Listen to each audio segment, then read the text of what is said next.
Hello and welcome to my channel. My name is David Novak. I have been reading and posting about the Gulag Archipelago, and booktuber Grix, etc. had a question for me. This might sound like an obvious subject, but I'd love a video from you titled on why read the Gulag Archipelago or why read disturbing literature. I don't know if I can get, you can see that. There you go, you can see it. I go dark.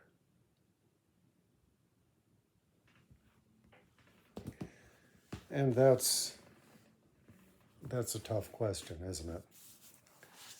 Here's the Gulag. Now I finished volume 2, so I've yet to embark on volume 3, which is reasonably short compared to the previous 2. Right now I am reading Stephen Runciman's History of the Crusades. I am in the Kingdom of Acre, which is the 3rd volume of a trilogy. I'd like to read a little portion of that, detailing the final last gasp of the Christian occupied Jerusalem, if you will. In June 1244, the Khwarazmian horsemen, 10,000 strong, swept down into Damascene territory, ravaging the land and burning the villages. Damascus itself was too strong for them to attack, so they rode on into Galilee, past the town of Tiberias, which they captured, and southward through Nablus towards Jerusalem. The Franks suddenly realized the danger. The newly elected patriarch, Robert, hastened to the city with the grand masters of the temple and the hospital, and reinforced the garrison in the fortifications that the Templars had just rebuilt, but they did not themselves dare to remain there. On 11 July, the Khwarezmians broke into the city. There was fighting in the streets, but they forced their way to the Armenian convent of St. James and massacred the monks and nuns. The Frankish governor was killed in making a sortie from the citadel, together with the preceptor of the hospital. But the garrison held out. No help came from the Franks, so they appealed to their nearest Muslim ally, An-Nasir of Kerak. An-Nasir had no liking for the Christians and had resented the necessity of their alliance.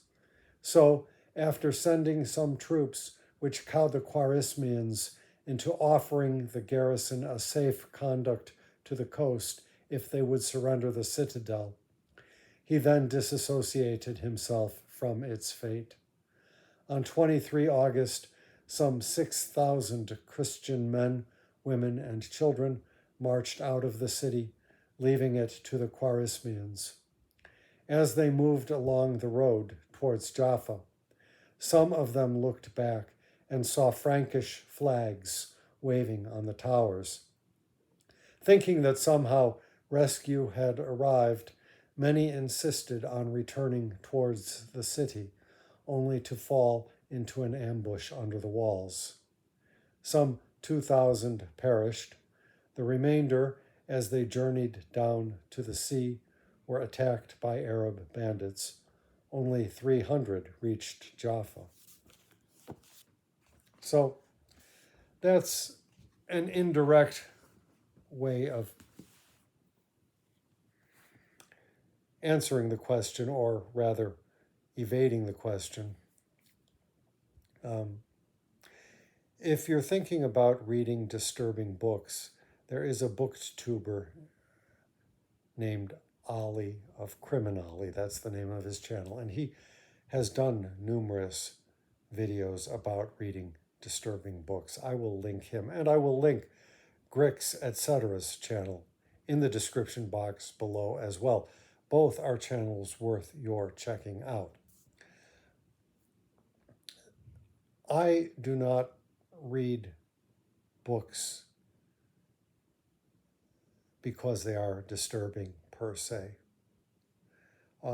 For me, I'm reading two separate works of history, one about the Gulag in Soviet Russia, and one about the various foibles, if you can call them that, of the crusaders and Christians of various sorts in Jerusalem and Lebanon, etc.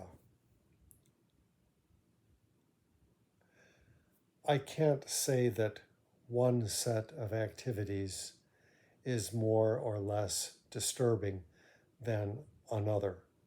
And it seems to me if you are going to study history, it's almost inevitable that you will come across some disturbing matter.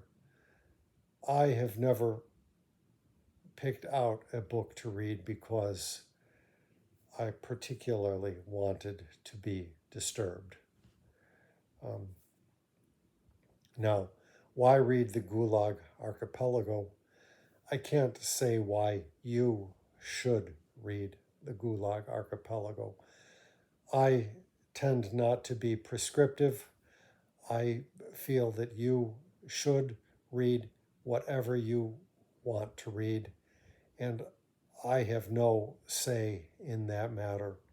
But I can tell you why I read it, and it was mainly because I know when I was growing up I had seen the book somewhere, possibly just on the shelf at a bookstore, a little gray mass market paperback.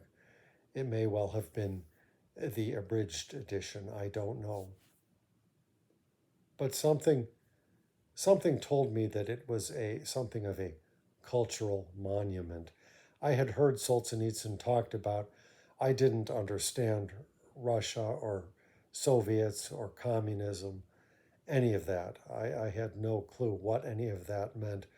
But something about the way the book sat there and the way it was talked about led me to understand that it was something of some importance.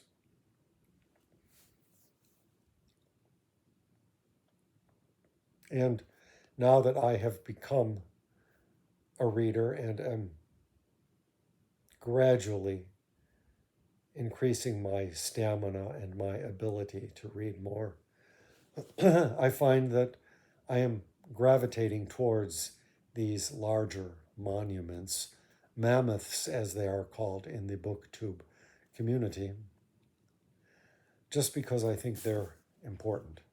Um, I have no particular interest in communism or in Soviet Russia. Um, and I had started this thinking it was a novel, which it is not. I might not have chosen to read it if I had realized it was a work of history. But that said, it has been a rewarding experience. Um, it's just one more facet of man's inhumanity to man, if you will. And truth be told, I find the world itself, and here I'm when I say the world, I think I speak particularly of the human world. I find the world itself something of a disturbing place. Um, you don't have to look very far to see something that disturbs you on the street, if not on the television or in the newspaper or online on YouTube. There is no shortage of disturbing materials. And I don't I don't believe in the theory, who is it, Mithridates, that you should accustom yourself to poison so that then when they try to poison you, you'll be immune to it. I don't think I would try to do something like that. But it is wise to understand a little bit about the varieties of human behavior. And it is not bad also to understand a little bit about how we, each in our own present moment, got to where we are. So you are born, you gradually look around, and you don't realize at first that a lot of things have been going on for a long time, and you're stepping into the middle, say, of rife conflict, if you will. There are long-standing animosities, perhaps, amongst different groups of people, and there you are. And it takes a little while to understand that. And so for me, there is some value in history in that. There is, of course, also the utility of perhaps learning a little something about how one can protect one's self if one is unfortunate enough to find oneself in some kind of a difficult situation such as this, which is indeed possible. So that is not really a clear answer. I read the segment of some Christians being massacred just because that is the last thing that I read. I am about approaching 200 pages into this book, and when you read history, you realize that the varieties of inhumanity are pretty evenly dispersed amongst all of God's creatures, if you will. So it's not from a partisan standpoint that I read that particular interesting tidbit about the final irrevocable fall of Jerusalem.